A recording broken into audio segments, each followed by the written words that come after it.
Olá.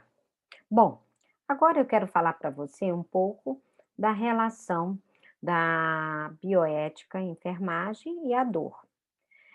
Vamos explorar um pouquinho qual é o nosso papel ético diante de um paciente com dor. Isso é muito importante porque permeia todas as nossas ações no nosso dia a dia.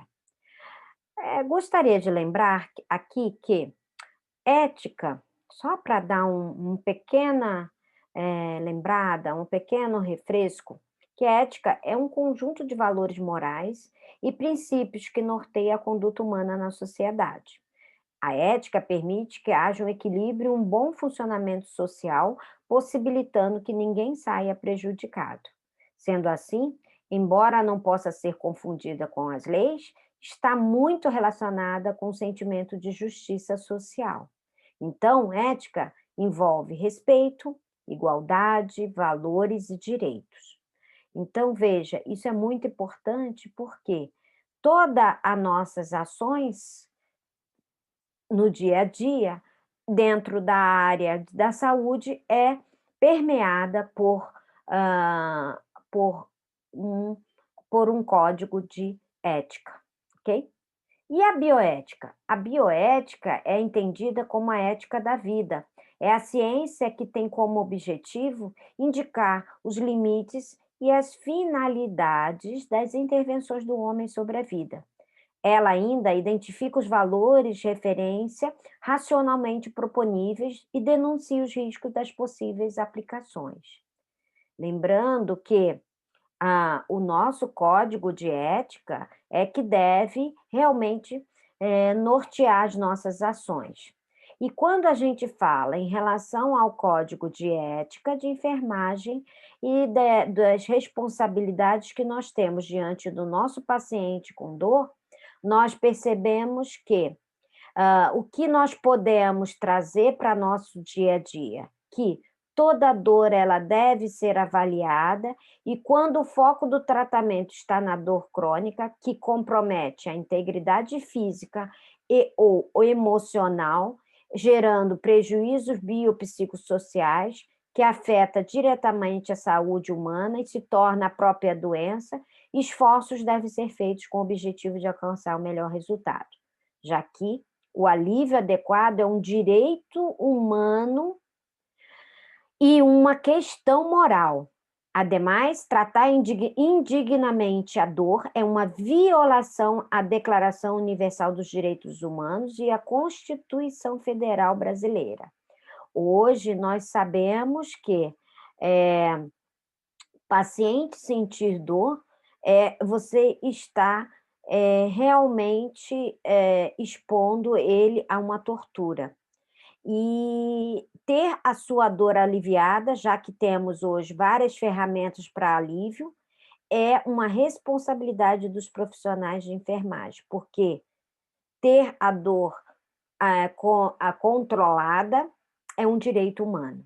Então, veja, isso que vai permear toda a nossa apresentação, toda a nosso papel no dia a dia. E que eu vou trazer aqui algumas considerações, inclusive com exemplos práticos.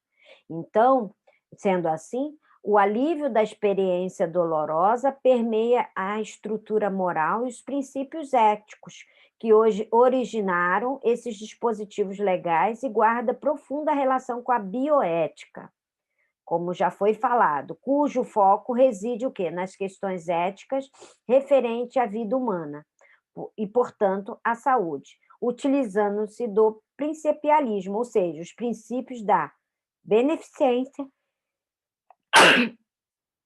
desculpa, da não maleficência, da autonomia e justiça, para nortear suas discussões e reflexões. O modelo bioético principialista, da qual eu me referi, é o referencial teórico bioético mais adotado no Brasil, e nele se define autonomia como o direito do paciente de escolher sua própria vida e o dever do profissional de saúde de respeitar essa autonomia. E aí eu faço uma reflexão.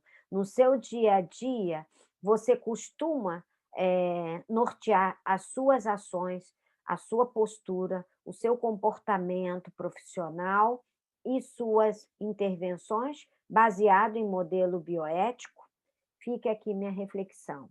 Então, quando a gente fala no modelo bioético principialista e a dor, né, e garantir a autonomia, isso quer dizer que nós precisamos ter um olhar ampliado para essa questão, do paciente ser um participante ativo, um protagonista do seu tratamento.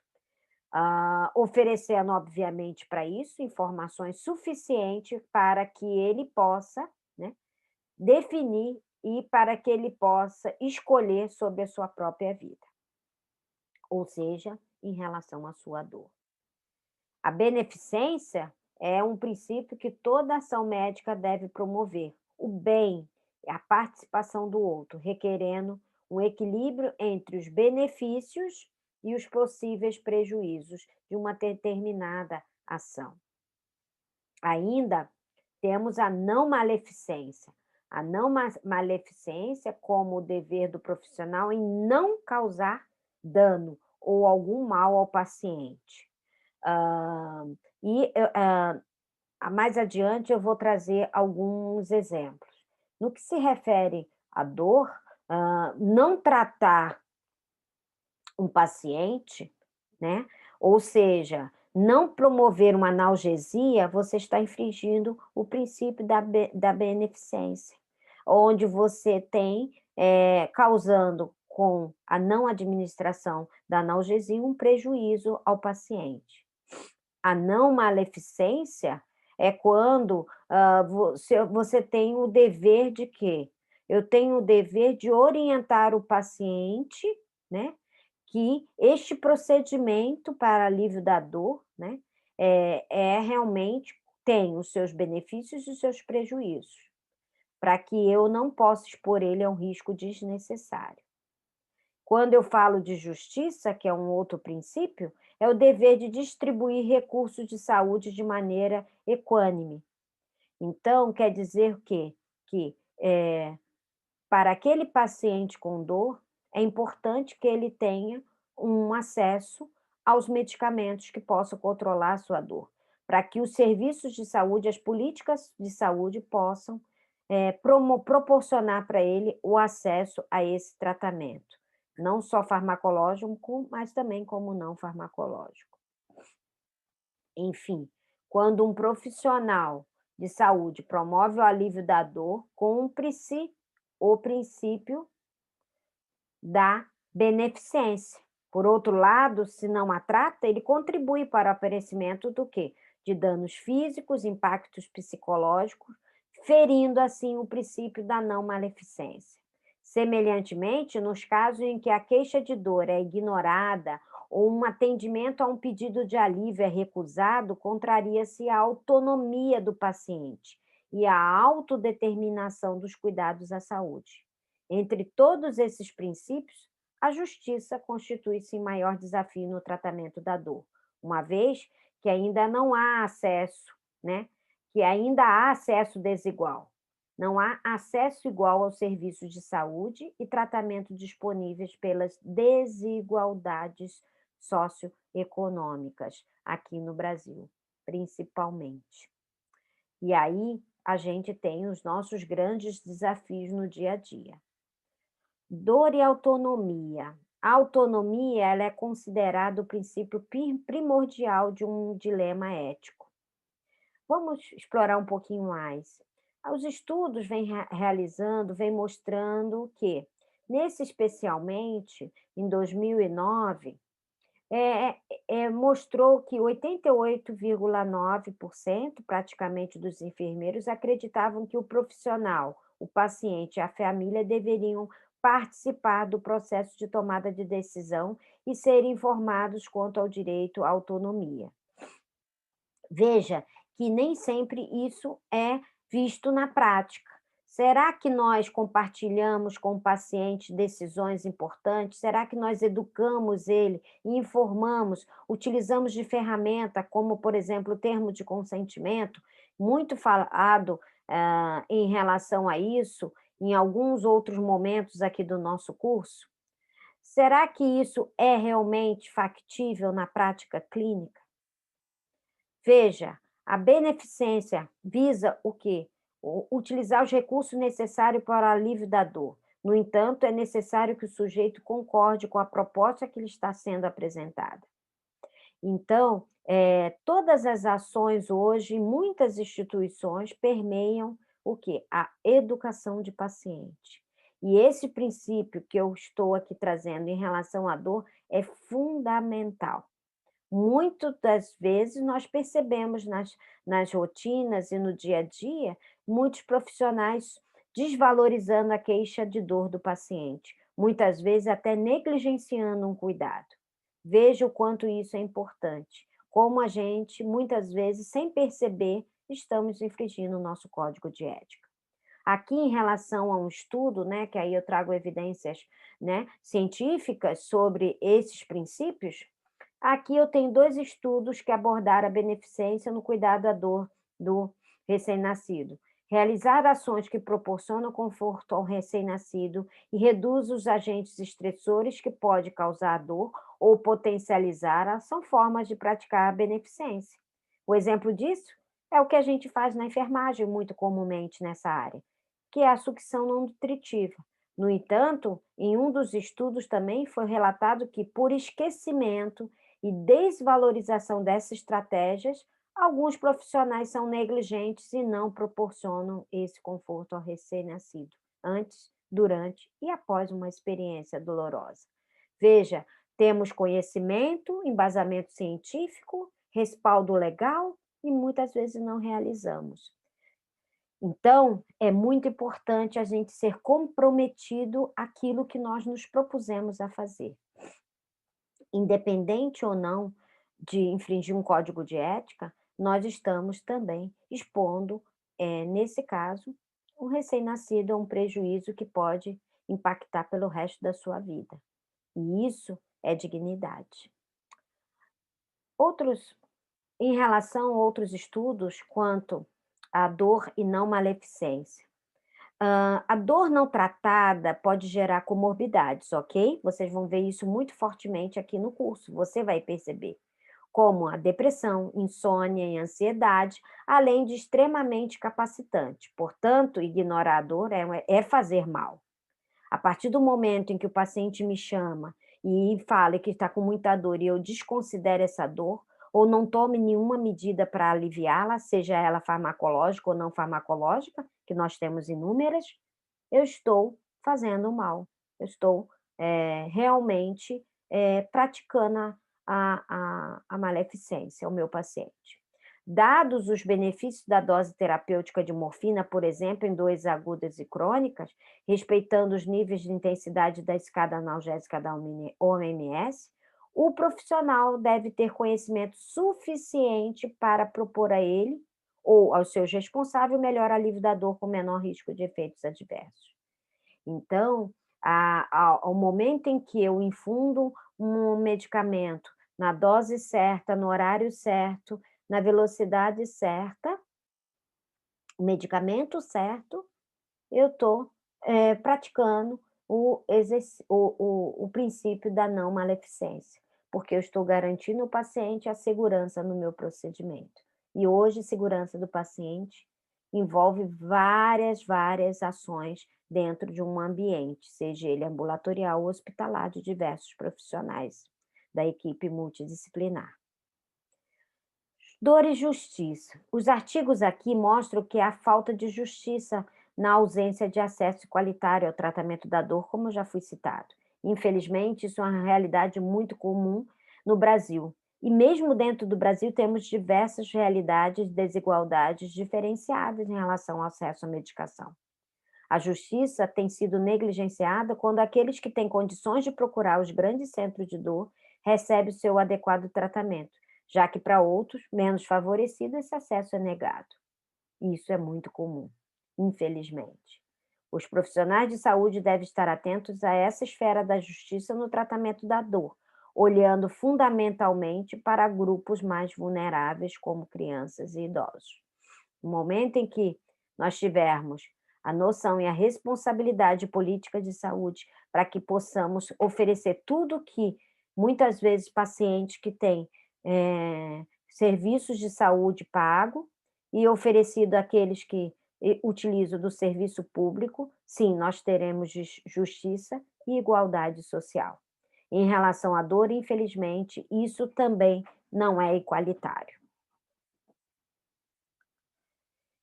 E, diante de erros que poderíamos, dentro desse contexto de dor, né, nós, nós que somos profissionais da enfermagem, a negligência vem como um dos principais presentes dentro do gerenciamento de dor. A falta de cuidado ou a falta de atenção numa determinada situação, tarefa ou ocorrência, ao não serem tomadas devidas precauções com a ausência de reflexão necessária, inação, né, do sujeito, apresentando indolência, inércia e passividade e agir com irresponsabilidade. Isso é a negligência.